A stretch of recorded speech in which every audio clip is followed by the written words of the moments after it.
अगर तुम्हें अपने खेत में खुदाई करते वक्त एक ऐसी चीज मिल जाए जो न पत्थर हो न लोहे की, और उसे छूते ही पूरा खेत एकदम खामोश हो जाए, तो तुम क्या करोगे? कमेंट में जरूर बताना। वहीं छोड़ दोगे, घर ले जाओगे, या किसी को बिना बताए दबा दोगे वापस? क्योंकि इस कहानी में जो भी गलत फैसला लेता है उसके बाद उसकी जिंदगी पहले जैसी नहीं रहती। भैरवपुर गांव नाम सुनते ही लोग थोड़ा रुक जाते थे, क्योंकि इस गांव में एक बात मशहूर थी। यहाँ कुछ चीजें जमीन के अंदर इसलिए दबी हैं क्योंकि उन्हें ऊपर आना मना है। लेकिन रामू को इन बातों पर भरोसा नहीं था। रामू गरीब किसान।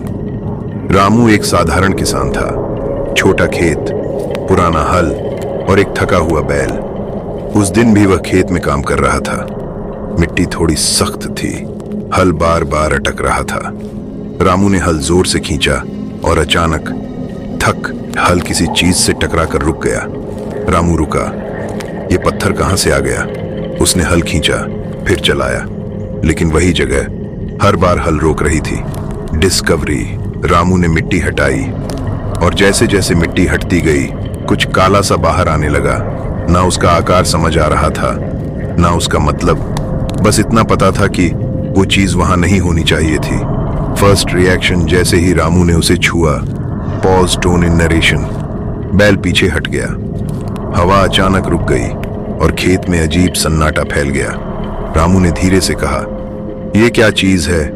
Wait feeling. रामू ने उसे हाथ में उठाया और एक अजीब एहसास हुआ। वो चीज हल्की नहीं थी, बल्कि जरूरत से ज्यादा भारी थी। जैसे उसके अंदर सिर्फ मिट्टी नहीं, कुछ और दबा हुआ हो। Ending Cliff hanger. रामू उसे लेकर घर की तरफ चल पड़ा, लेकिन पीछे खेत में मिट्टी थोड़ी धंस गई थी, जैसे किसी ने अंदर से उसे खींच लिया हो। और उसी रात गांव में पहली बार कुत्ते बिना वजह भौंकने लगे, और किसी ने कहा, रामू के घर के बाहर कोई खड़ा है, लेकिन वहां कोई दिखाई नहीं देता। अगर ये तुम्हारे साथ होता तो तुम क्या करते?